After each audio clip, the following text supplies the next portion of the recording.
നമസ്കാരം. യുഎസിൽ 20.5 billion dollar നിക്ഷേപിക്കാൻ തയ്യാറായി ഇന്ത്യൻ കമ്പനികൾ.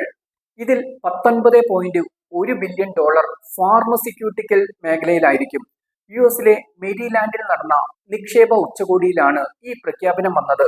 ഔഷധ നിർമ്മാണം, ഉൽപാദനം, ഊർജ്ജരംഗം, അടിസ്ഥാന വികസനം, സാങ്കേതിക വിദ്യകൾ എന്നിവയുൾപ്പെടെയുള്ള പ്രധാന മേഖലകളെ കേന്ദ്രീകരിച്ചായിരിക്കും ഈ നിക്ഷേപം.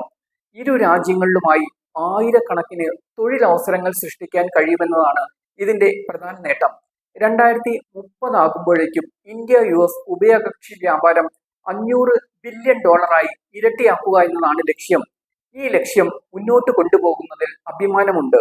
സന്തുലിതവും പരസ്പര പ്രയോജനകരവുമായ വ്യാപാരത്തിലൂടെ ലോകോത്തര നിക്ഷേപം അമേരിക്കയിലേക്ക് ആകർഷിക്കുകയും അതേസമയം ഇരു രാജ്യങ്ങൾക്കും അഭിവൃദ്ധി സൃഷ്ടിക്കുകയും ചെയ്യുമെന്ന് US എംബസി പ്രസ്താവനയിൽ പറഞ്ഞു.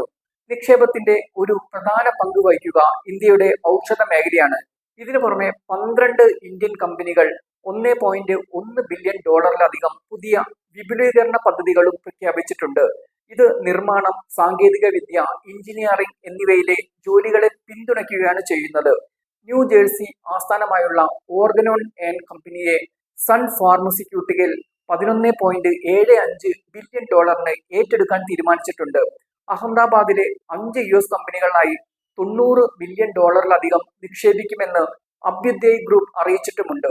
ഈ നിക്ഷേപങ്ങൾ ഉൽപാദന ശൃംഖല വിപുലീകരണങ്ങൾ, വർദ്ധിച്ച ഗവേഷണ വികസനം എന്നിവയെ പിന്തുണയ്ക്കും. അവശ്യ മരുന്നുകളുടെ വിതരണം വിപുലീകരിക്കാനും മരുന്നുക്ഷാമം പരിഹരിക്കാനും US ആരോഗ്യ മേഖലയെ ശക്തിപ്പെടുത്താനും സഹായിക്കും. ഇന്ത്യക്കും അമേരിക്കയ്ക്കും ഗുണകരമായ നിക്ഷേപ പദ്ധതികളാണ് ഇവ. ഇരു രാജ്യങ്ങളിലും തൊഴിലവസരങ്ങൾ കുത്തനെ കൂടാൻ ഈ നിക്ഷേപം സഹായിക്കും. ഇന്ത്യയിലെ ഔഷധ നിർമ്മാണത്തിനും ഗുണം ലഭിക്കുന്ന പദ്ധതി കൂടിയാണിത്. അതുകൊണ്ട് തന്നെയാണ് ഈ റെക്കോർഡ് നിക്ഷേപം വാർത്തകളിൽ ഇടം പിടിക്കുന്നതും.